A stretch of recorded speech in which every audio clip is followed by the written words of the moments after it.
It is the 200 level. Mike Carpenter in the basement studio doing a bit of bi-week babble. It was the only alliteration I could think of for bi-week. Not my finest title, admittedly, but I did want to get on the air.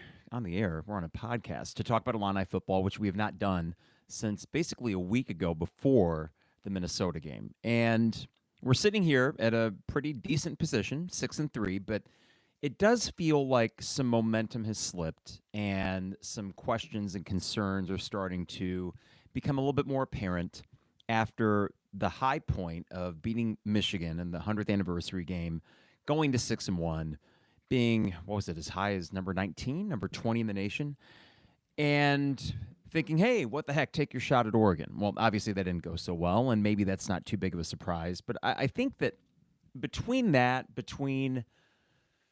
I don't want to say lifeless, but a little bit off rhythm performance against Minnesota. Questions about quarterbacking that you didn't really have until a few throws in the Michigan game and certainly the last two. And then, if we're being honest about this, the specter of what happened 2 years ago. And I think that's really what's informing any skepticism, or I should say, much of the skepticism that Illini fans have. There's reasons to be skeptical based on performance, but I think what really is hovering over us right now is that cloud from 2 years ago when you started 7-1, and then you come home and you lose that momentum in two straight home games.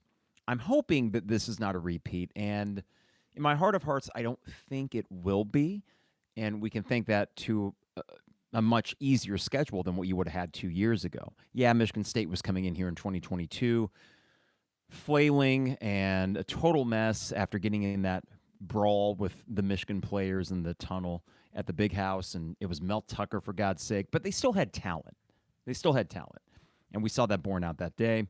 Purdue comes into town the next week, and Illinois didn't play well. Purdue did play well and ended up winning by 9 or 10 points, and they were the ones that ended up going to Indy instead of Illinois. You go to the big house the following week, and that's no easy feat, especially when they were number 2 in the nation, and you probably should have beat them, but you didn't. And then you end the season smoking Northwestern at Northwestern. Now, this year, the three opponents at the end of the year are not even close to that. And if you want to throw Minnesota in there as well, that's fine. But we all knew going into the Minnesota game that, at least on paper, that was the toughest game left. And I thought Minnesota played fine. I thought they looked pretty good, all things considered. Certainly, Brosmer is a better quarterback than Callie McManus, and he seemed to have a little bit more pop than even a Tanner Morgan did, and we'll see if that plays out in the last few games of the year for Minnesota. But overall, I was impressed with Minnesota and thought they are just a solid second-tier Big Ten team. Not one that is going to go 10-2, one that does have a bad loss to, let's say, North Carolina at the start of the year, and whose most impressive win other than that was USC at home, and USC doesn't look all that great. But if you think about it, Minnesota is about like you, and they're probably a little bit better than you. Most of the metrics bear that out. So what happened? Well, you did not play your best game, and they played solid football on the road, and they got the win. To me, that was sort of the ultimate toss-up game with the way the two teams were playing coming in. I thought Illinois would bounce back better than they did after a game to forget in Eugene, Oregon, and they just simply didn't. So we sit here, and to say pick up the pieces would be a little bit too dramatic, but I don't know if there could have been better timing for a bye week. Maybe before the Minnesota game. Maybe that would have been better timing, and you wouldn't have had the proverbial hangover when you played the Gophers last Saturday. But I don't mind hitting the reset button now. It's part of the reason why I wasn't angry, per se, after losing to Minnesota, and even the way that you lost to Minnesota. I've been far more frustrated with other losses walking out of Memorial Stadium, of which in my life there have been many. This felt like, and I got to give Trevor credit for kind of explaining this in the text thread with me and Isaac. This felt better in some ways because it was just a ho-hum loss. You played a team about equal to you, and you made a couple more mistakes than they did, but it wasn't because of, at least in my mind, and Trevor's mind, and Isaac's, and I think most of yours, it wasn't coaching incompetence. It wasn't gross negligence in terms of planning or really even terrible execution. You just weren't good enough. I don't know. I can live with that. But what it also does is add a little bit more urgency to these last three games. Vegas thought you were going to lose to Oregon duh, and that you were going to lose to Minnesota. Okay, you did. In fact, they also thought you were going to lose to Michigan. You didn't. They thought you were going to lose to Kansas. You didn't. They thought you were going to lose to Nebraska. You didn't. So far this year, when you've been the underdog 5 times, you have beat the spread, or actually won on the money line. You just straight up won as the underdog 3 out of 5 times. 3-2 in those games. And going forward, you will not be the underdog again. We'll see at Rutgers. I know it's an away game, and it kind of depends on how Illinois plays against Michigan State, but I would imagine Illinois will be a few-point favorite in Piscataway. But that's not a bad place to be. 6-3, 3-2 when you were the underdogs this year, meaning that you're winning the close games that you did not the year before, and an opportunity that you didn't have 2 years ago going down the stretch, which is finishing the year with 3 not-so-good teams. And that's essentially what you're playing in these next 3 games. Yeah, there's parts of each one that maybe make you a little bit nervous. You'd really have to kind of stretch for Rutgers and Northwestern. But, yeah, there are parts that you know that if you don't do this or that as well as you could, then those teams can hang around. That's why this Michigan State game, to me, looms large, because it is the toughest of the 3. It is a team that still has some talent, but it's a first-year coach in Jonathan Smith. It is a 19-year-old quarterback in Aiden Childs, who is a talented guy, but a very young guy and very mistake-prone, as I've seen all too often this year when my wife will have the Michigan State game on, and I tell her, God, he looks good. He's going to be good. He just does some silly things, and I think they've found a way to harness that a little bit with their offensive play calling. But, man, just win the 3, right? But is it that simple? So what we're going to talk about today, and with the help of the listener mailbag and any chat things that you guys throw out there in the chat window, and I know I just kind of did this unannounced, so I appreciate the few of you that popped in on this unannounced YouTube stream. But light that up if you want to. I got some Twitter responses, and the poll that I put up there was simply, what is the record you envision in these last 3 games? And the follow-up question that I'll read replies to is, what gives you the most reason for optimism/concern? So we'll see what you say, and I have some for both of those as well. And I'll be honest, as I'm reflecting on this, my concern level, I truly feel has more to do with past history than the games in front of us. In other words, I feel like that skepticism is coming from a Illini fan who's been burned before place, more so than, oh, the teams you're playing outmatch you or will expose your vulnerabilities, etc. So let's get into it. Before we do, got to remind you, the 200 level is brought to you by Hamilton Walkers. My wife and I went there for a pre-election dinner, and it was great. The rest of the night, well, it wasn't, to be honest, the most compelling night. It was over pretty quick if you're watching the returns. But again, this is not a political podcast. I'm not going to get into that. I'm going to tell you, though, the Hamilton Walkers, the service was, again, excellent. We decided that we wanted to kind of eat a little bit light that night. So what we got was crab cakes to start. We each got a Caesar salad. And for each of us, and I don't know if you're the same way, Caesar salad and fries on the side is such a good, salty meal. I had the old-fashioned. My wife had a dirty martini, gin martini. And the service, again, exceptional. It was a great spot for election night, but a great spot for any night, whether it be date nights or for pre- or post-game Illini football or basketball. They even got a few TVs in the lounge, so you could honestly go there, watch the game. You wouldn't think of this, but go there, watch the game, and get a signature cocktail from their excellent bartenders. That's Hamilton Walkers, Steak, Seafood, and Spirits in downtown Champaign. Also got to thank State Farm agent Brian Hansen. Online at brianismyguy.com for life, auto, home, business, renters, you name it.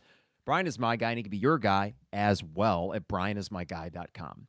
Dogtown Heating, Air, and Plumbing, your home's best friend. Get your furnace checked today by calling 217-841-4728. We have ours scheduled for next week. Just in time, we got some unseasonably warm weather continuing through next weekend. Michigan State game, early forecast, looks good, looks warm. But, hey, it's going to be mid-November. The lows are already getting into the 30s. You want to make sure you take care of that by calling Dogtown Heating, Air, and Plumbing, your home's best friend, at 217-841-4728. And finally, I already said Dogtown, Owen Builders LLC, online at owenbuildersllc.com. Luke and his staff, expert craftsmen, but the one thing that sets them apart from other home contractors, it's really the customer service and their quickness with which they get back to you. you know how it is with contractors. They do great work usually on the whole, but it's that communication piece that can leave you wanting. Not the case with Luke and his staff. Check out a gallery of their work online at owenbuildersllc.com. All right. Champagne Showers Podcast Network. Appreciate them. A reminder, we got the book, The 200 Level, an Illini Basketball Fan's Journey.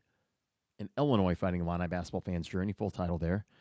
And yeah, we're selling a few copies every day on Amazon. So it's kind of organically finding its audience, and Game Day Spirit just got restocked today with another 25 copies that will be dispersed between the two locations. And appreciate the support and the kind words that you guys are sending in about the book. And I hope now with the Illini basketball season kicking into gear and looking pretty exciting and chock full of skill, good God, I hope this is a nice little supplemental material that you can read as this Illini team hopefully make some history of their own. Now, we are not going to do a second half pod for the SIUE game on Friday night. Friday night, enjoy the start of your weekend. I'm just going to watch the game and enjoy it from the comfort of my garage, and we will do a second half pod next Wednesday when they face off against Oakland at home. That is if I don't go to the game instead. But I can promise you that there will be at least one basketball podcast next week. And bear in mind, 13 days from this recording, Illinois will play Alabama in Birmingham. So a big opportunity for them. All right, hello to the few folks there in the YouTube feed, and I will open up that chat window because I got a couple in there as well. Appreciate you for hopping on unexpectedly. We're talking Illini football today, bye-week spectacular, bye-week babble, and trying to conjure up the excitement that I don't want to say was lost, but was temporarily stalled with the last 2 weeks. It's funny how that can quickly change. It seems like the Oregon game was a month ago. It was just a week and a half ago. And I woke up that day saying, oh, what the hell? Go in there, take your best shot. And I think a lot of Illini fans felt similarly, and that even if you lost by a few scores, no big deal. But it was the way that they lost and the ineptitude's a strong word, but the flaws that were exposed by the number one team and clear number one team in the nation. It was a slice of humble pie, and that's okay. That's okay. But how do they follow it up? In the Minnesota game, left just enough questions where I think we're a little bit fuzzy right now in terms of how we feel about this team going into the last three. And before I get to some good comment here from Mr. P, I want to just show you the projections according to Kelly Ford Ratings. It is a metrics website. It's free at kfordratings.com. And from 1 through 18 in the Big Ten, according to projected wins in the conference, they have Illinois 7th out of 18. Illinois with a 62% chance to finish with 5 conference wins and a 19% chance to finish with 6. That would be going 3-0. K Ford is not as bullish on Illinois as you would think their record might have led you to believe. When we were 6-1, K Ford was saying Illinois somewhere in the mid-30s, low 40s. The Oregon game and the Minnesota game did a significant number to bump you down towards the 50s overall in the FBS. And in fairness, there are times where this team looks fairly mediocre.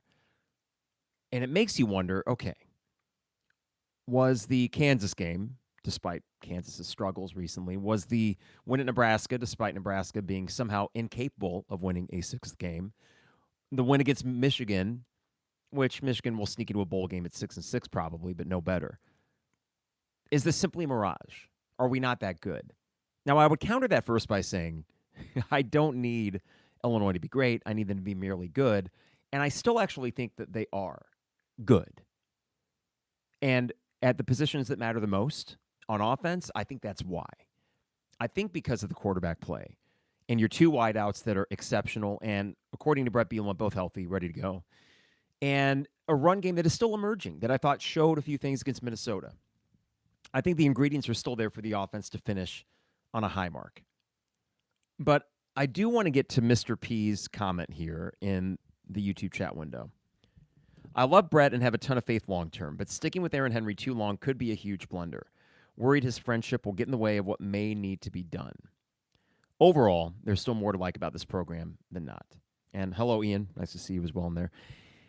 Let's talk about the Aaron Henry thing real quick, Mr. P. And I had the same thought during parts of the Minnesota game. And yeah, Minnesota, after Illinois took the lead, went right back down and scored on you. There was a 30-yard pass to their stud receiver, Daniel Jackson, right? And that was against Jaheim Clark, I believe, at corner because Xavier Scott was out and you were having some injury issues back there. It was a great throw and it was a great catch, but you still had to defend that better. And I understand why Illini fans will look at that and say, God dang it, Aaron Henry. And I feel like I'm stuck between this weird place of I am critical of Aaron Henry, and God knows last year I was extremely critical because we should have been. It cost you a bowl game. But then on the other hand, when you look at the personnel, I wonder how much of that is necessarily on him. I thought for the most part against Minnesota, you kind of went back to what the defense had been doing this year, minus the takeaways, and that might have been why you lost the game. You just didn't get any takeaways. You kept everything in front of you, and you forced long drives. Now, the negatives were, of course, them scoring with such ease after you took the lead. I remember thinking we take the lead on what was a pretty good drive for Luke in the offense. Finally, we woke up offensively in the fourth quarter, and then the defense so efficiently, or I should say the offense was so efficient against your defense that, poof, that's gone. And then the offense sputtered in their last two possessions of the game. But thinking to myself, how easy would it be if we just didn't let them score anymore? Maybe a takeaway here. Now you got Minnesota trailing by one. They're going to want to pass it more, and now you might have that ability to get a takeaway that helps you seal the game. Of course, it didn't happen.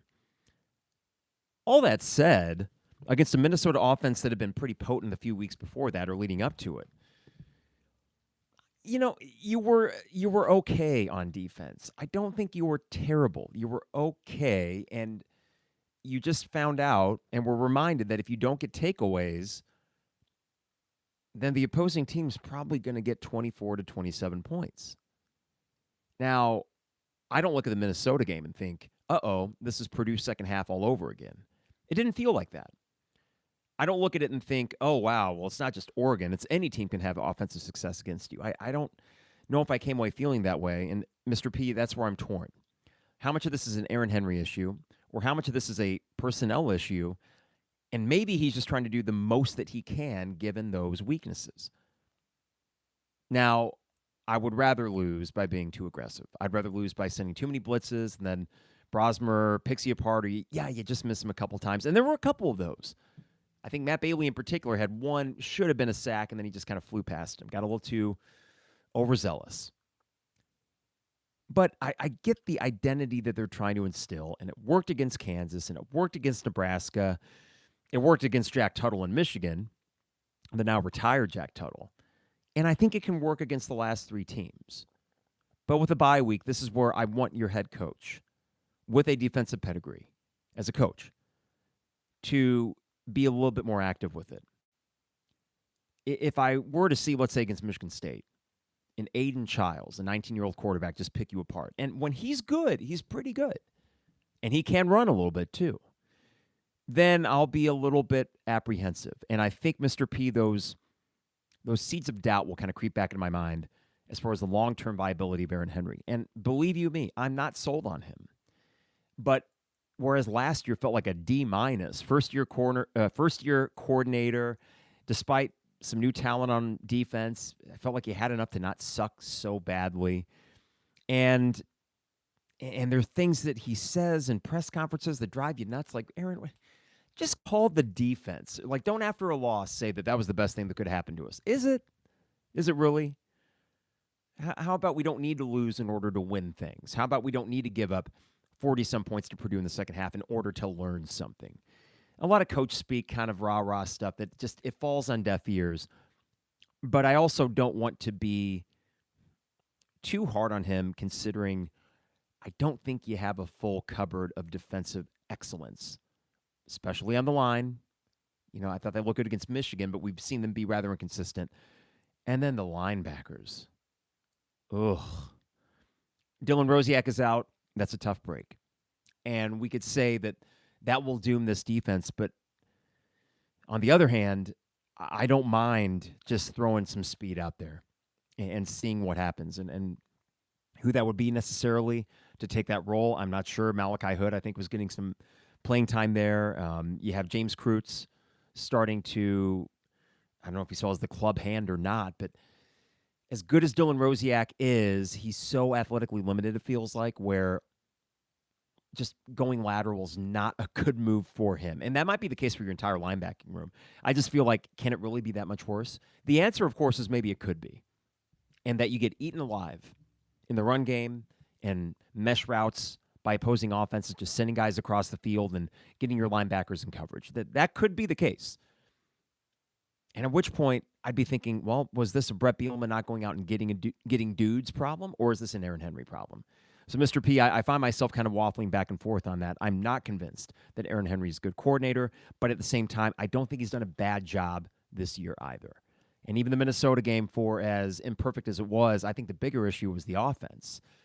Yeah, a good Minnesota defense, a good Minnesota secondary. They probably had something to do with that, but I feel like if I were to put more of the onus on that loss on one of the units, it would be the offense.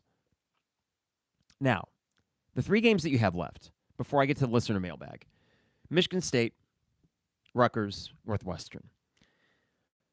Now, let me pull up Illinois' projections here and just kind of tell you where Illinois is according to K-Ford ratings in terms of offense, defense, special teams. And this is among all FBS teams.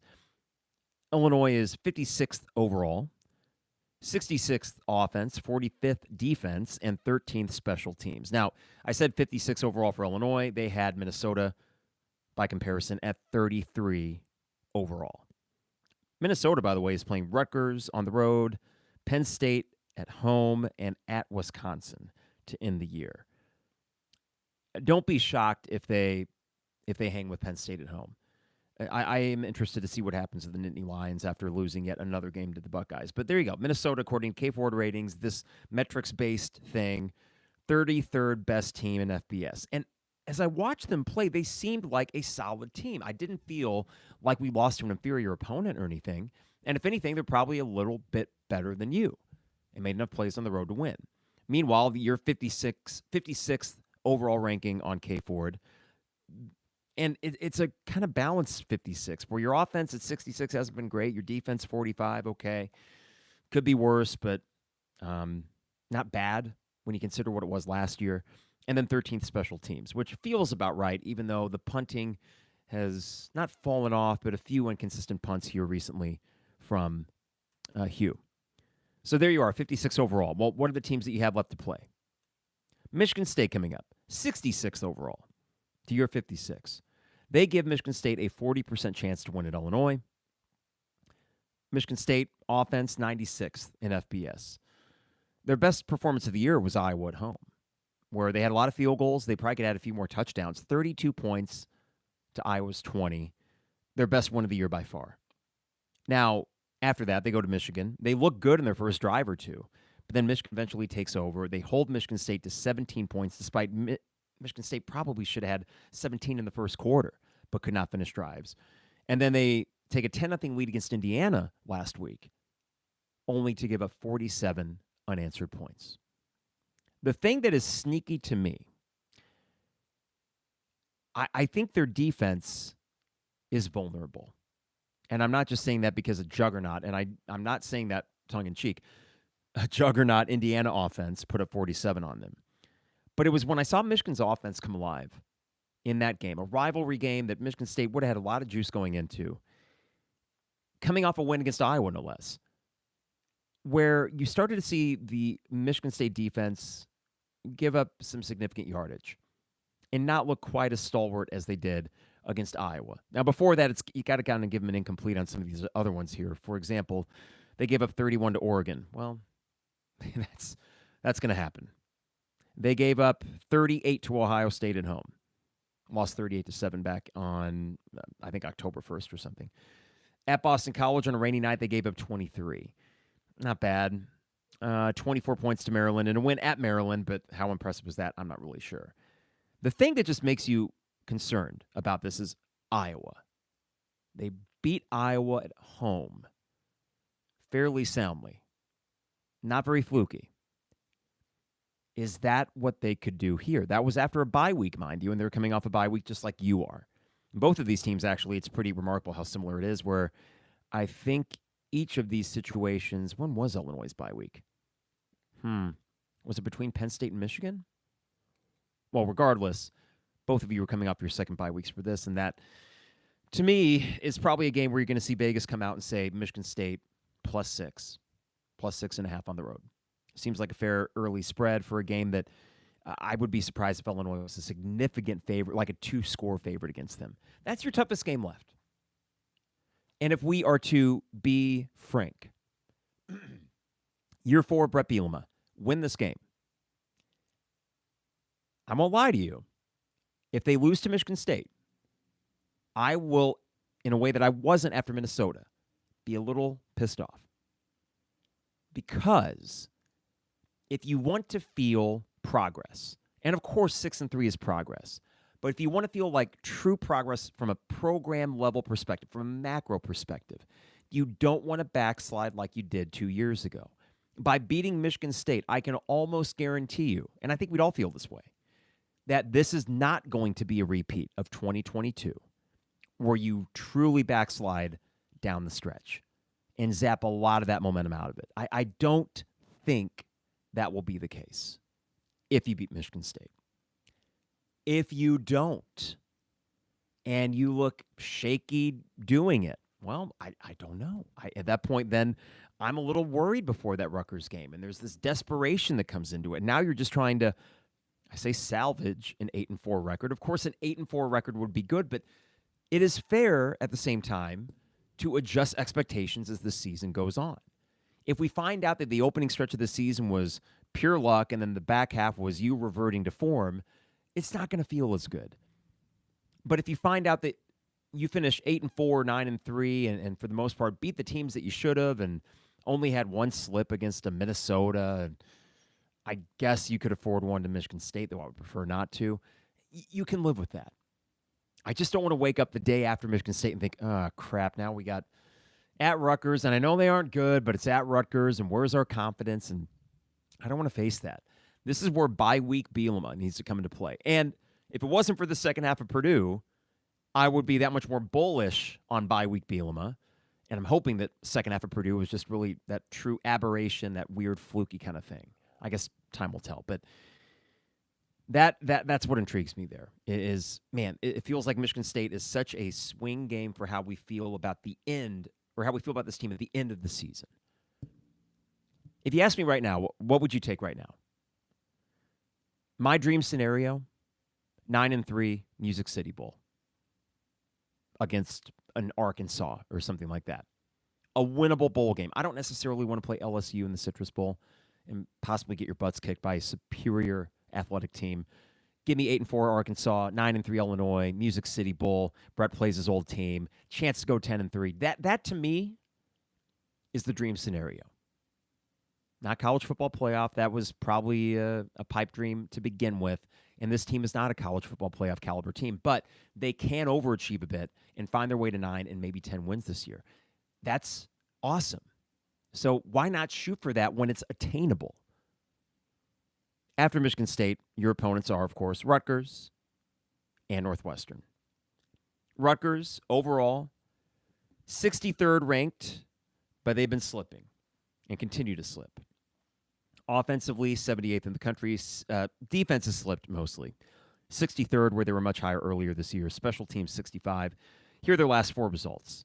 And by the way, they're hosting Minnesota this coming weekend at home, and they have a 38% chance to win that game according to K-Ford ratings. So the last 4 games, they lose at Nebraska 14-7. They can't score. They lose to Wisconsin 42-7. At Wisconsin, sure, but not good. UCLA at home 35-32. UCLA. Granted, they just beat Nebraska. I mean, this is the thing. The middle muck of the Big Ten is just, ugh.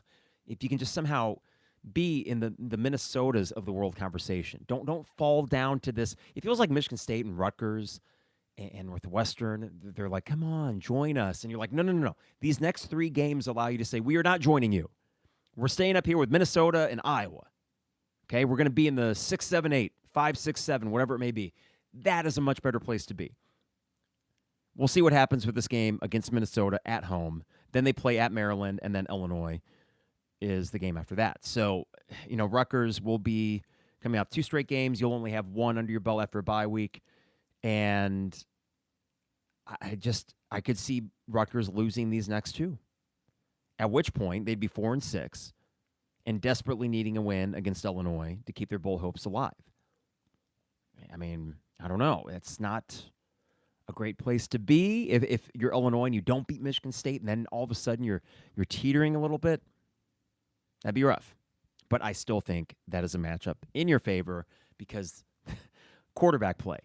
Of these 3 quarterbacks, Aiden Chiles scares me the most, and he's 19 years old.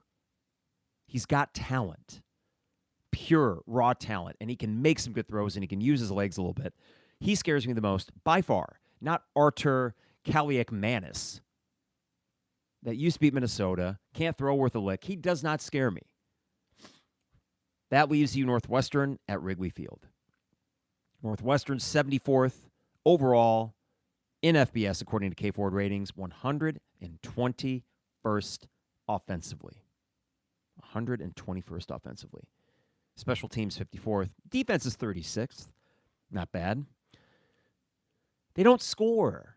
And it's a neutral site game. It's going to be more than half of the people there is Illinois fans. So, I don't know. You got to win that. And there's that revenge narrative for Bret Bielema, which usually works out pretty well. You lost to them last year. Well, get that back. And it's all about trophy games, right? We'll get that back. I do wonder going this Michigan State game. I think there's enough guys on this team that do remember what happened 2 years ago that I would like to think that gives them a little bit of juice. And I don't know how Bret Bielema frames that, and we'll know next Monday when he gives his pre-Michigan State press conference about whether or not he's addressed the team. 2 years ago, Michigan State came in here and did this, and, we got to make sure that doesn't happen again. However, he would say that if he makes any reference to 2 years ago, that's some bulletin board material there at the Smith Performance Center. But let's keep this really simple. The 3 teams you're about to play are not as good as you. That's not saying you're great. That's not saying that you're better than your record indicates. The chances are you're really more of probably like a 5-4 team, but you also created some of your bounces here. And that's a kudos to this team. Well, now that you're in this really cool position where you can make hay with it and finish with an inflated win-loss record that no one would have seen coming. So why not do that, right? Now, the question is, will we? And the poll that I put up on Twitter was, what's our record in the last 3 games? Should I tell you mine? Boy, I'm going to be an optimist. And I'll tell you why. 3-0. I do think with the bye week, Luke comes back and is more effective from the start. I think Luke can finish this year strong. I think these defenses allow you to do that. Minnesota had a very good pass defense, and I think that we saw that for 3 quarters, that Luke had a more difficult time getting into a rhythm.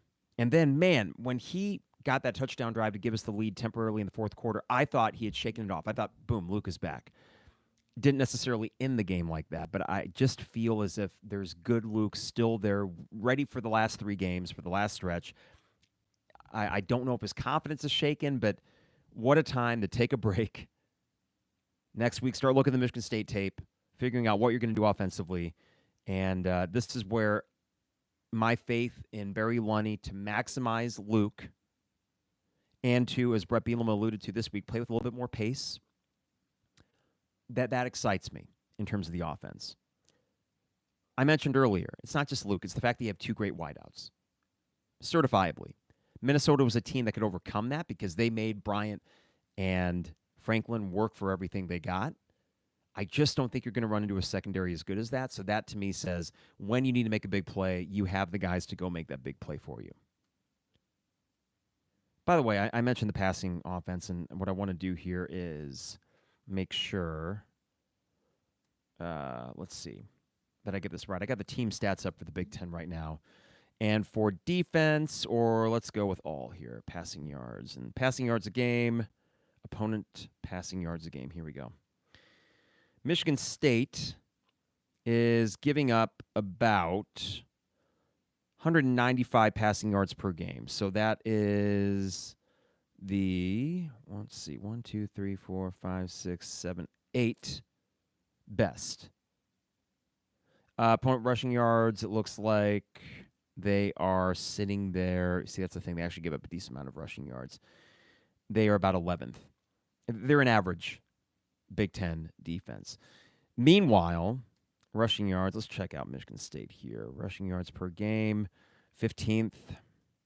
Passing yards per game, 10th. Not bad.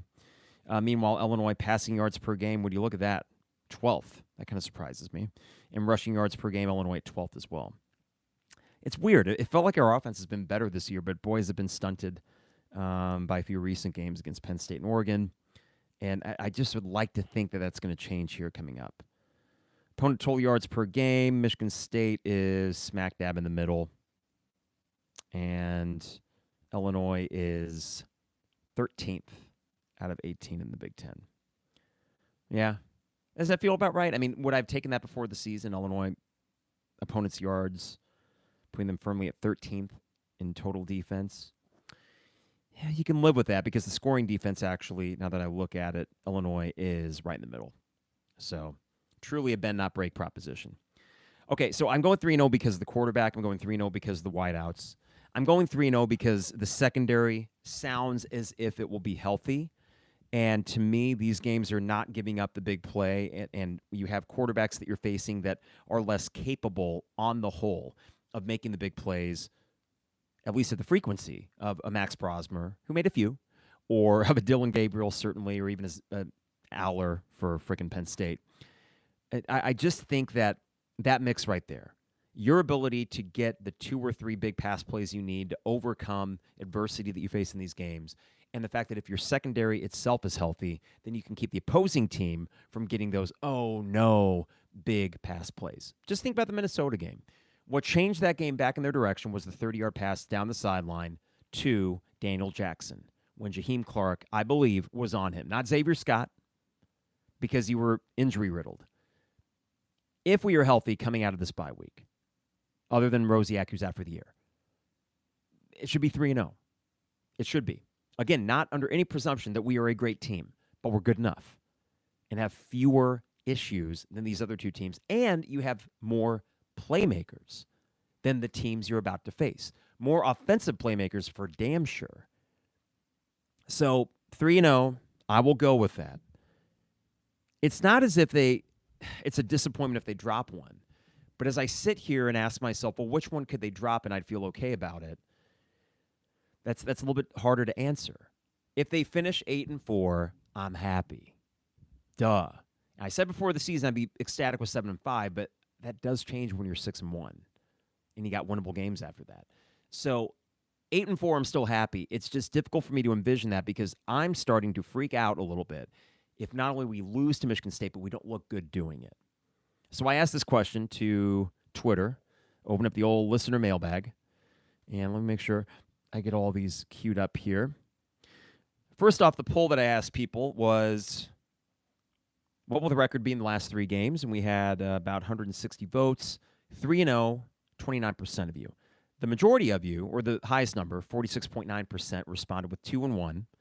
21% said 1-2. 2.5%, ouch, said 0-3. That would be a disaster. A Ron Zuckian disaster. All right, here's some responses here from David. I'm hopeful that the bye week will refocus the team and staff, and we'll get wins versus Michigan State and Northwestern. At Rutgers, despite their struggle, still concerns me with their stud running back against our run defense, and it being their senior day. I can see 2-1 or 1-2. 3-0 doable, 0-3 unforgivable. I'd agree with that, David. From K. Andrew. Coordinator 1. Lunny was a big part of the 7-1 to 8-5 finish in 22. We worried about his job security midseason 23. He's much better this year, but QB and wide receiver 1 publicly, constructively, voicing what they like to see more of from him might be masking deeper internal concerns. Sounds very Bears-esque, doesn't it, K. Andrew? 2, between you, let's see. Oh, between you, Tane Piper, and Jeremy and Joey, I couldn't tell if you wanted this off the record. I've messaged all year. Ben don't break against KU's Jeff Grimes, and CMU is turnover or bust against competent coaching. Henry is definitely better this year than last, but better might still be substandard. 3, still, I'm so happy with how fortunate we are to have 6 wins. I'll send Jeff Grimes and Michigan's Sharon Moore, Kirk Campbell a basket of fruit for their help. Last year and this year had a pass-fail mark of 6-6. Failed last year, passed this year. That's progress. But Luke coming here and being a drop-back passer with only a little of the RPO that kept Tommy DeVito clean, plus Akis and Coleman continuously back in hook curl coverage all year, indicate sustained unwillingness to align strategic tactical planning to player talent and strength. Very astute observation, K. Andrew. I appreciate that. And don't disagree with that. I would rather go down defensively, guns blazing. And I would understand against Aiden Childs. You see, I feel like I'm just kind of contradicting what I said here, K. Andrew, but I would understand against a young quarterback like Aiden Childs, occasionally putting a Seth Coleman or Gabe Akis back in that zone coverage to confuse him. But I also think you're better served if you pressure him and force the ball out early and then go man-to-man with your secondary if, presumably, is healthy. From C. Vance, I said 2-1. Concerns are mostly from injuries and the inability to have consistent line play. Optimism is Luke is a good QB. And we have 2 NFL receivers going against some weaker defenses. Defense has to be solid versus some suspect offense down the stretch. Good stuff, C. Vance. And you said it just like I did. Luke's a good quarterback. I still believe that. 2 NFL wide receivers. These other teams you're facing don't have that. And not that alone is going to win you the game. I just feel like you have issues in other areas. The other teams have issues in probably more areas than you do. They just don't have a quarterback and 2 NFL wide receivers. They don't. So that should be to your advantage. From Taylor, if you told me before the season they'd finish 8-4, I would have been ecstatic. Likely the entitlement talking, but that would feel somewhat disappointing at this point because they would have been so close to the special 9 or 10 win mark, dropping 2 very winnable games. Fair, Taylor, and I'll take 8-4. I'll be happy with 8-4. 5-7, 8-4, 5-7, 8-4. Okay. That's better than any stretch I've seen, and I do think that next year with enough returning guys, they feel like they should be a bowl team as well. But, Taylor, to your point, why not get greedy? You put yourself in a position where you could get greedy, and I would like to think, actually, not think, but I know that Bret Bielema is not thinking, let's go 8-4. He's thinking we should win all 3 of these games. From Tyler, Altmaier hasn't played his best football the past couple weeks. I'm optimistic he gets back to playing the way he's capable, and with our weapons at wide receiver, we can put up some points. Biggest concern is probably injuries piling up. From G. Gordon Liddy, optimism, the level of competence shown by this coaching staff. The team is outplaying its talent level. I'd agree with that. G. Gordon, I would agree with that. A 4-5 win roster has a chance of winning 9 games, something unfathomable to think of in August. Concern, injuries piling up, and mixed QB play by Luke. You said 4 or 5 win roster. I said 6-6 before the season because I didn't want to go overboard. I think it's a 6-win roster because you have enough playmakers on both sides of the ball. Who would those be? I'd say your quarterback and 2 wide receivers. I would throw, not a playmaker, but I think that J.C. Davis and Melvin Priestley have been good enough at the tackle positions where that right there feels like a 6-win team on offense alone. And then defensively, Xavier Scott, Gabe Akis, Coleman's been quiet, but he's good. Feels like there's enough individuals back there that, okay, that's the 6-6 team. And you got those 6 really early. So I agree with that, G. Gordon, except for I would have given another win in the preseason prognostication than you probably would have. But so, yeah, I want to do a bye week talk just because we did not do a post-Minnesota podcast. And I think everybody, honestly, I could sense in the tailgate lot afterwards. Everyone was like, see you in a couple weeks. Break will be nice. Break will be nice. It's been a long season, but a good season so far. And there's still a chance for it to be a great season. And I don't see any reason when you got a quarterback like Luke, and I'm still bullish on him. These games so often just come down to which quarterback makes the plays.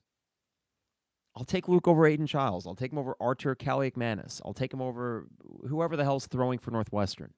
I know sometimes Northwestern's had success with scrub QBs against Illinois. I don't think that'll be the case this year. Actually, it should not be the case this year. But you got a quarterback. I think that the Oregon game was understandable. I think the Minnesota game was him getting a bit of that rhythm back, which seemed to kind of evaporate in Eugene, Oregon. And I saw enough late in the game where I thought, okay, well, that's Luke. A couple of throws where it's like, there he goes. Now he's feeling it. Also, you just faced in Minnesota the best defense you're going to face the rest of the year. when you look at the best games that this offense has had, boy, I'll throw the Nebraska game out there, and that was against a defense that at the time looked pretty good. When you look at the Michigan game, I think considering how good that defense was, you still played admirably. Like you outmanned them in the lines. You've shown this capability of an offense that finds a way to score however many points they need to score to win that game. I'm still waiting for the breakout offensive game, the one where they just go crazy, the 40-point affair. And I guess the Purdue game was that against a terrible defense. But why not? They're capable. I mean, Josh McCray's running well. I wish he would have gotten more than 7 carries against Minnesota. Aiden Lawfrey has some burst again. Khalil Valentine looks good. That game felt like an incomplete performance, but it felt like I saw enough positives from your offensive playmakers to make me think there is a big outburst coming. Sometime it's coming. And it seems like Michigan State might lend itself to that. A defense that is all right. That statistically they are all right. But feels like they have some vulnerabilities. And I thought they were kind of exposed late in the Michigan game, really the second, third, fourth quarter against Michigan. And then Indiana did what Indiana does. And sometimes I think it's interesting how following these games, you see, can a team regroup? A bye week certainly helps, right? But sometimes you get so used to playing a certain brand of football against this elite team, and they just kind of take you out of your zone. And I just wonder if what happened with them against Indiana going into a bye week, and then what happened against us against Minnesota, they're licking their wounds. Meanwhile, we're like, okay, we just got to tweak some things. I'd rather be in that position going into a game like this, and I hope that bears itself out. All right. I think that next week, are we going to do a Michigan State preview pod? Perhaps. I know for a fact next Wednesday we will do a podcast for the second half of the Illinois-Oakland game. That's going to be at 8 o'clock tip, so like a 9 o'clock podcast. So it'll be fun to get back to that, unless I get tickets to the game, at which point I would do a Thursday podcast to cover it. There will be times for home games, everybody, just fair warning, where tickets will pop up for me, and I really enjoyed watching this team in person, so I'll take those opportunities for sure, in which case I would just do a recap the following day. So even if we don't get the home game second half recaps, the road games are coming. They're coming soon, and that's when we'll really hit that into high gear. So it's that time of year where both sports are converging, a lot to talk about. I hope that after what's been a weird few weeks, I mean, God, the Michigan game, we're 6-1. That night, the Yankees make the World Series. The Bears were sitting there at 4-3. And ever since then, I've seen the Bears completely implode from a Hail Mary to a shit game in Arizona. I've seen Illinois football get their butts kicked at Oregon and then, against Minnesota. There was the exhibition game against Ole Miss, but I thought Illinois, that is what it is. I'm not too worried about that. So that Monday game against Eastern Illinois at home, just to see Illinois basketball in front of me again, nice palate cleanser. Very nice palate cleanser. All right, well, thanks for the few that joined me on YouTube, again, on this unannounced stream. Wanted to get this out here and give you some football fodder for the weekend and into next week. Enjoy the SIU-E basketball game tomorrow night. I'm just going to watch it and enjoy it with some friends, I believe. And we'll head up to some podcasts next week as well. Before I get out of here, a reminder, the 200 level is brought to you by Hamilton Walkers in downtown Champaign. Steak, seafood, and spirits. And you can go there for a pregame meal. So, for example, Friday night before the SIU-E game at 7 o'clock, get to Hamilton Walkers a little bit after 5 o'clock. You can sit in the lounge, sit at the bar, or sit, as Karen and I did, in one of their awesome booths in the main dining area. And, hey, they'll get the food out to you quick if you need to. You get a burger and fries, $21. $21 for an absolutely gourmet burger, and the steak fries are crispy. They come out, they look like freaking, like, I can't even describe it. These things are probably like 8 inches, charred in just the perfect way. And I wonder, I need to ask them the next time we go if their ketchup is homemade. If there's such a thing as the best ketchup I've ever had, because it is a scratch kitchen. If there's such a thing as best ketchup I've ever had, they have it. So that's Hamilton Walkers in downtown Champaign. State Farm agent Brian Hansen online at brianismyguy.com. For life, auto, home, business, renters, you name it, Brian is my guy, and he can be your guy as well at brianismyguy.com. Dogtown Heating, Air, and Plumbing, your home's best friend. Give them a call at 217. Uh-oh. Sorry, the music's playing here over your guys' speakers in YouTube. There we go. All right, where was I? Dogtown Heating, Air, and Plumbing, your home's best friend at 217-841-4728. Schedule your furnace check today with Dogtown Heating, Air, and Plumbing. And Owen Builders, LLC, online at owenbuildersllc.com. Check out a gallery of their excellent work on many home projects and get a free quote today at owenbuildersllc.com. For Champagne Showers Podcast Network, quick reminder, you can purchase the 200 level in Illinois Fighting Illini basketball fans' journey, Amazon, if you were not in the local area in Champaign, or at Game Day Spirit, both locations, or Jane Addams Bookstore in downtown Champaign. And I guess that's it for this week. So have a great weekend. Enjoy Illinois, hopefully stomping SIUE tomorrow night with this just absolute parade of ridiculous offensive talent. Enjoy it if it's your first time seeing it. I believe it's Peacock tomorrow night. And we will talk to you next week. It is the 200 level.